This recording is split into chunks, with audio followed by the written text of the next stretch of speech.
여러분 안녕하십니까? 광주 MBC 뉴스투데이 시작합니다. 먼저 오늘의 주요 뉴스입니다. 한국노총이 광주형 일자리 투자 협약을 파기하겠다고 공식 선언했습니다. 노동이사제 도입 등의 약속이 지켜지지 않았다는 이유를 들었습니다. 두 차례나 결정이 미뤄진 한전공대 법인 설립 허가 여부가 오늘 결정됩니다. 4.15 총선 공식 선거운동이 어제부터 시작됐습니다. 코로나19 확산을 우려하는 사회적 분위기 속에 선거운동도 많이 달라졌습니다. 코로나19 확산 우려로 유치원 개원이 무기한 연기됐지만 영어 유치원들은 운영을 계속하고 있습니다. 광주형 일자리 사업에서 노동계가 발을 뺐습니다. 광주시와 현대차가 약속을 안 지켰다는 이유를 들었는데요.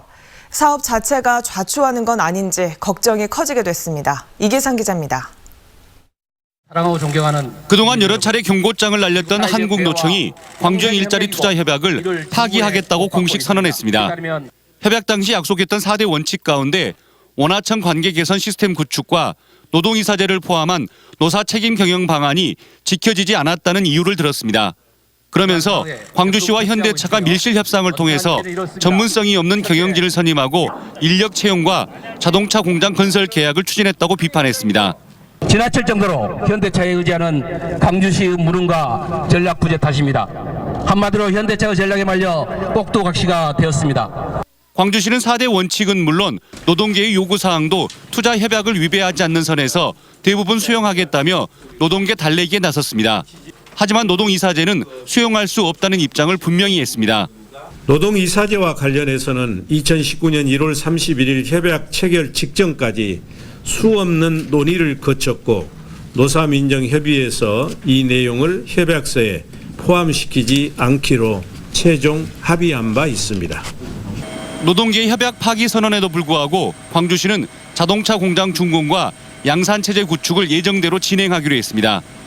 하지만 노사 상생이라는 핵심 취지를 살리지 못할 경우 국가균형발전특별법에 따른 정부 지원이 어려워질 수도 있다는 지적이 제기됐습니다. 광주형 일자리는 광주의 미래 운명을 바꿀 수 있는 사업인 만큼 물밑 협의가 아니라 공개된 논의의 장을 마련해 노사 상생의 해법을 찾아야 한다는 목소리가 커지고 있습니다. MBC 뉴스 이계상입니다. 두 차례나 결정이 미뤄진 한전공대 법인 설립 허가 여부가 오늘 결정됩니다. 교육부에 따르면 대학 설립 심사위원회가 오늘 화상회의 방식으로 회의를 열고 한전공대 법인 설립 여부를 결정할 예정입니다. 대학 설립위원회 3차 회의는 지난달 27일 열릴 예정이었지만 교육부 담당 직원이 코로나19에 감염돼 일주일 미뤄진 화상회의로 열리게 됐습니다. 한전은 법인 설립 허가에 대비해 한전공대에 4천억여 원을 지원하는 방안 등을 논의해왔습니다. 건조한 날씨 속에 대기가 바짝 메말라가고 있습니다. 어제 여수와 광양에는 건조특보가 내려졌는데요. 문제는 앞으로 대기가 더 건조해질 것으로 예상된다는 겁니다. 당장 이번 주말 동안에는 바람이 강하게 불면서 큰 불로 번질 위험성이 커지겠고요. 다음 주도 내내 맑은 날이 지속되면서 화재 발생 가능성은 더 높아지겠습니다. 경각심 가지시고요. 화재 사고 예방에 유의해야겠습니다. 오늘 낮부터는 따뜻한 서풍이 불어들면서 기온이 높게 오르겠습니다. 아침 기온 4도 안팎으로 출발해서 낮 기온 18도 안팎으로 포근하겠습니다. 주말인 내일부터는 북서쪽에서 찬 공기가 유입되는 데다 찬바람도 강하게 불면서 기온이 내림세를 보이겠습니다. 특히 일요일 아침 기온은 1도 안팎까지 뚝 떨어지겠고요. 전남 내륙 곳곳에서는 영하권 추위를 보이는 곳도 있겠습니다. 갑작스런 추위에 대비 잘하셔야겠습니다. 이번 추위는 월요일 낮부터 풀릴 전망입니다. 날씨 정보였습니다.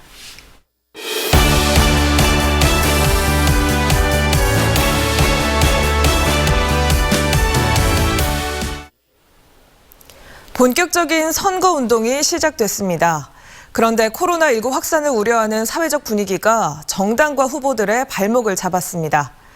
시끌벅적한 선거운동에서 조용한 선거운동으로 풍경도 많이 달라졌습니다. 송정근 기자입니다. 광주 광산갑에 출사표를 던진 정의당 나경채 의원이 유세 차량 대신 자전거에 올라탔습니다.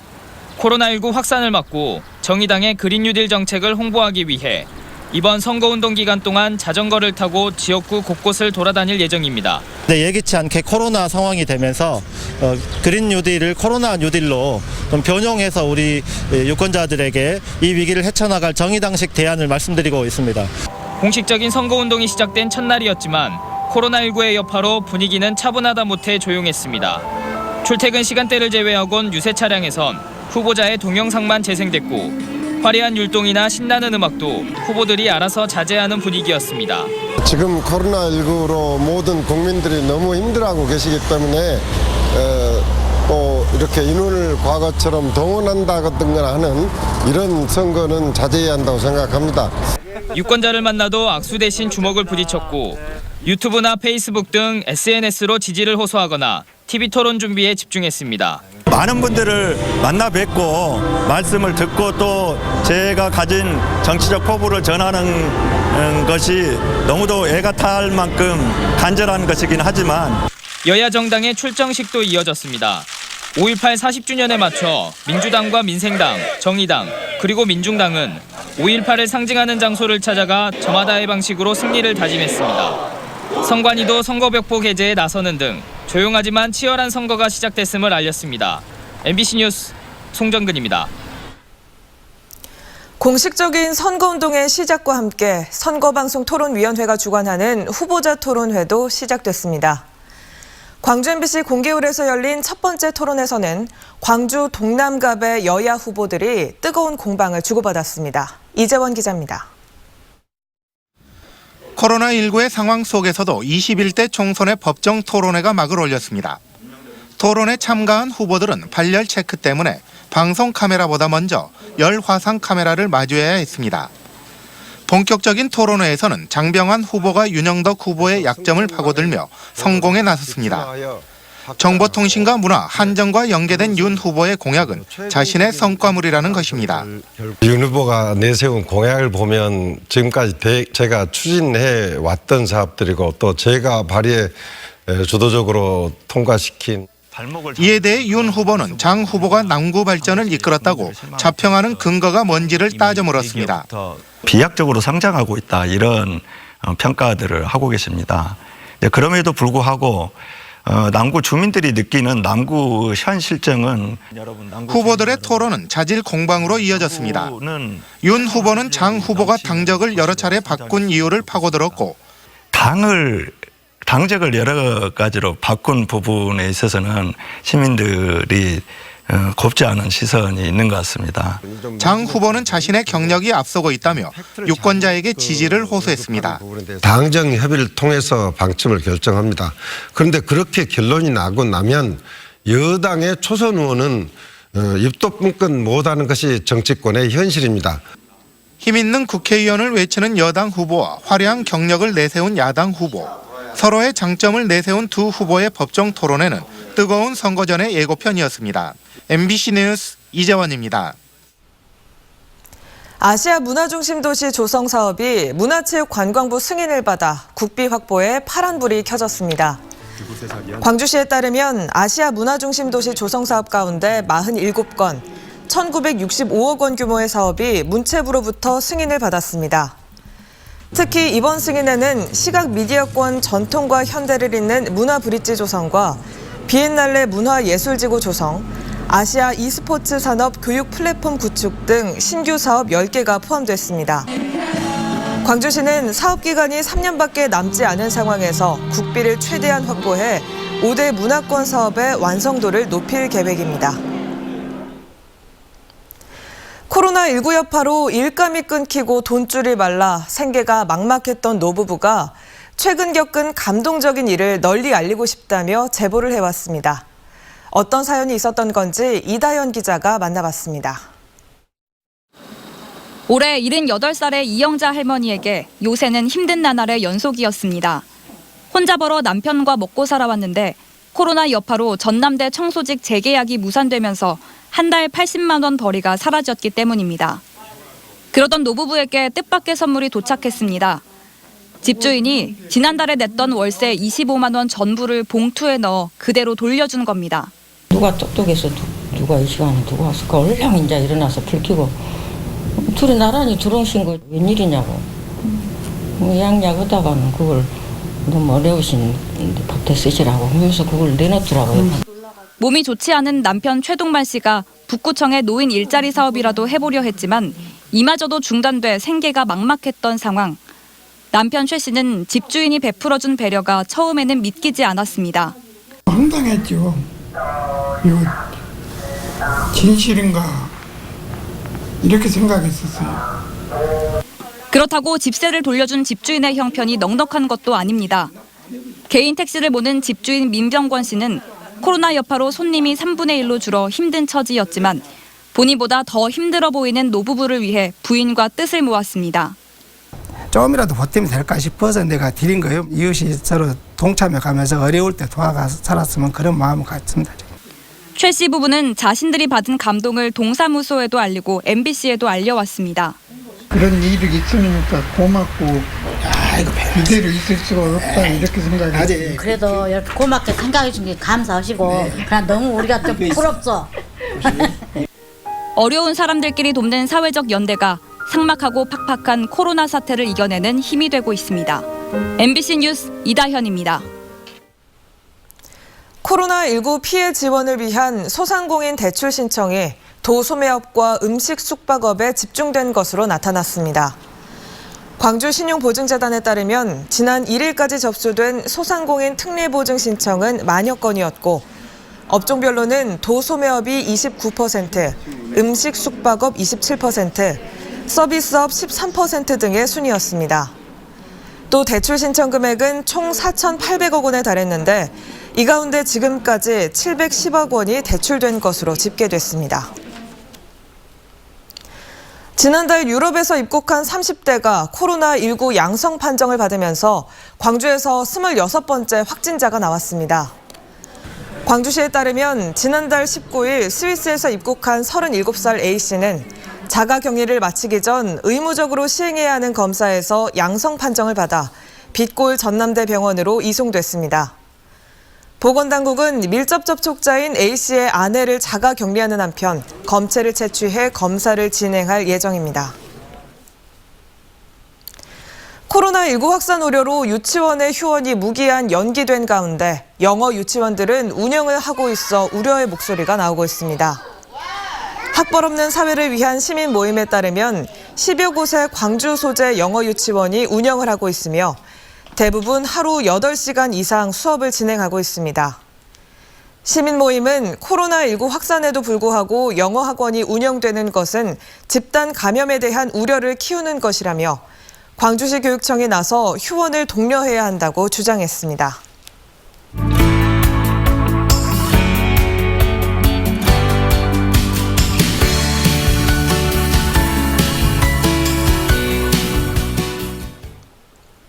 (5.18) 시민군 대변인 윤상원 열사의 일대기를 대형 수묵화로 그리는 화가가 있습니다.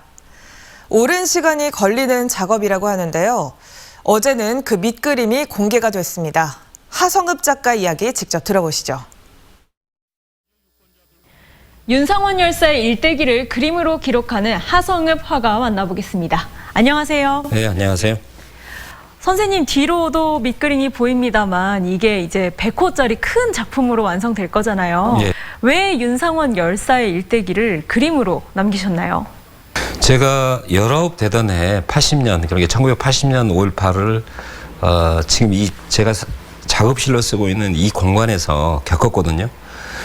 저는 이제 그림을 그리면서 5.18에 관련되는 그림을 꼭 그리고 싶다. 그런 그 생각을 늘 하고 있었고, 그리고 기영이 하는 거, 윤상원이라는 어떤 5.18을 상징하는 사람을 그림으로써 5.18 정신을 새롭게 또 볼 수도 있지 않겠는가라는 생각을 사실 진즉부터 했었습니다. 80년 5월의 기억이 화가로서의 삶에 어떤 영향을 미쳤었나요?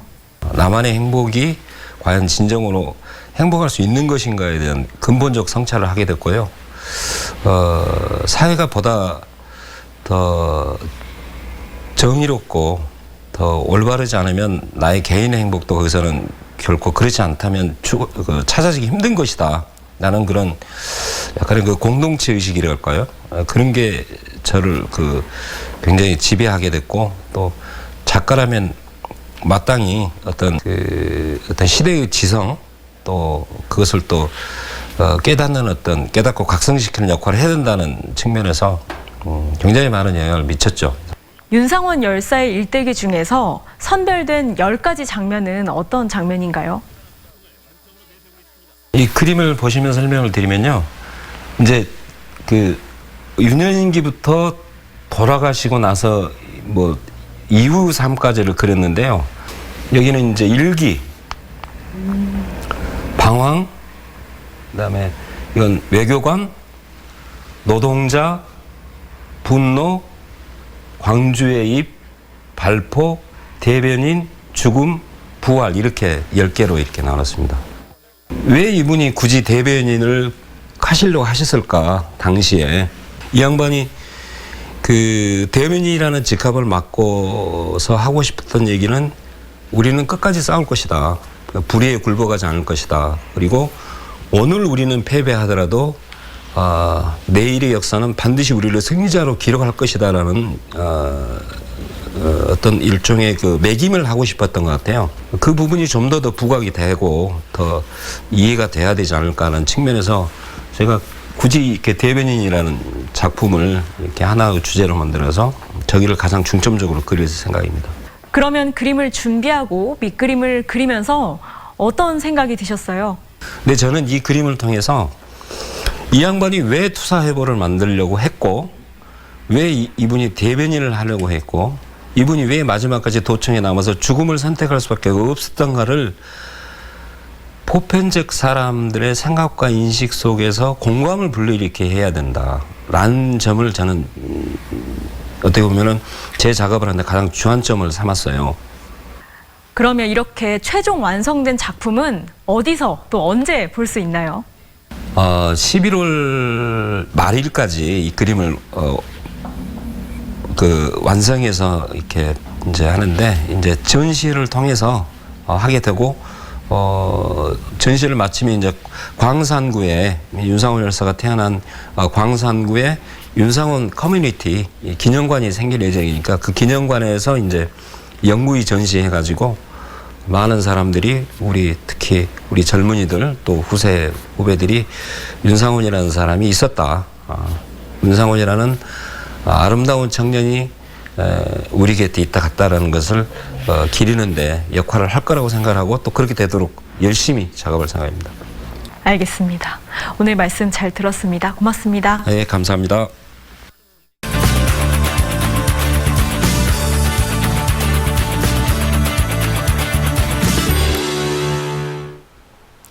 문화재와 옛 기록물에서 선조들의 이야기를 살펴보는 금요일 이슈인투데이 시간입니다. 담양에 있는 미암일기는 현존하는 개인 기록 가운데 가장 방대한 양을 자랑하는데요. 미암일기를 쓴 유희춘 선생과 그 아내 덕봉 송종계 선생 이야기를 들어보시죠. 정수정 여행작가 나와 있습니다. 안녕하세요. 네, 안녕하세요. 네, 먼저 구체적인 내용을 보기 앞서서요. 네. 어떤 분의 일기인지 알아야 할 것 같은데요. 미암 유희춘 선생에 대해서 간단하게 이야기해 주시죠. 네, 미암 유희춘은 지금 요즘으로 이야기하면 기록의 달인이라고 볼 수 있는데요. 네. 미암의 외조부인 금남 최부는 또 표해록의 저자로도 아주 유명하고요. 그리고 유계린의 아들로 해남에서 태어나 24세 덕봉 송종계와 혼인을 하게 됩니다. 2년 뒤에 과거에 급제를 하게 돼 홍문관 등을 지내다가 양재역 벽서 사건에 연루돼 20여 년간의 유배 생활을 하게 되죠. 선조 때인 50대에 이르러 유배에서 풀려나 사헌부와 전라도 관찰사 등을 지내게 됩니다.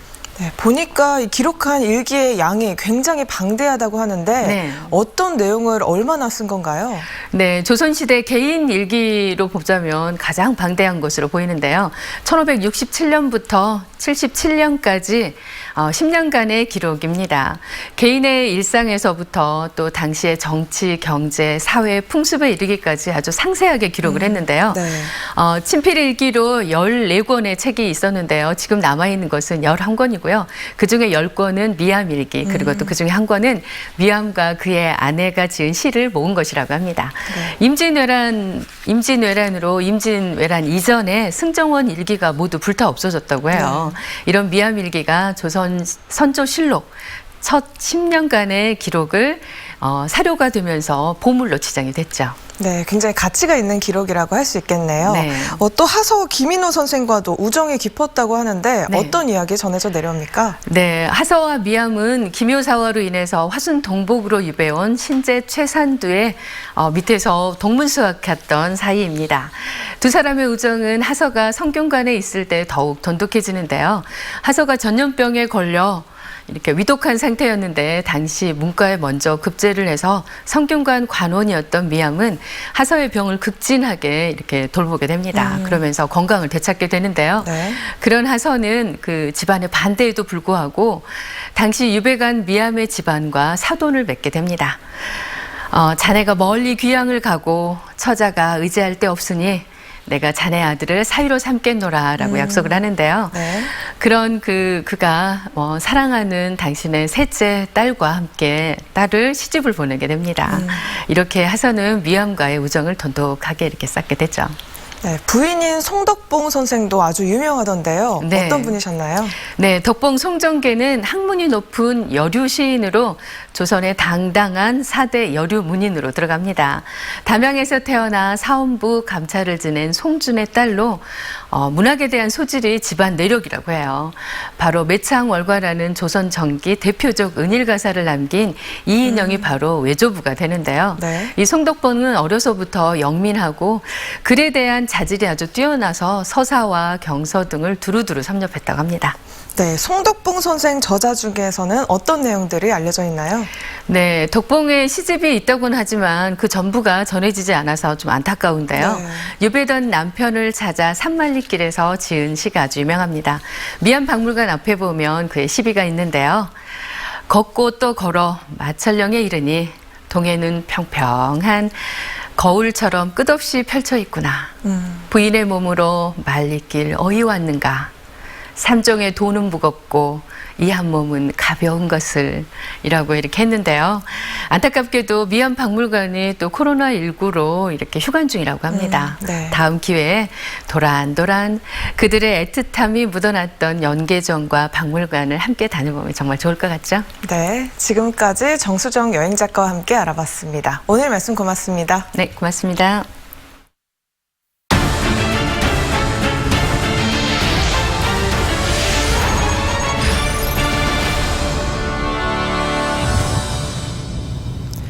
공직 직장 내 괴롭힘과 당국의 봐주기에 대한 비판이 전 시민사회로 확산되는 가운데 여수시가 뒤늦게 가해자에 대해 대기 발령 조치를 내렸습니다.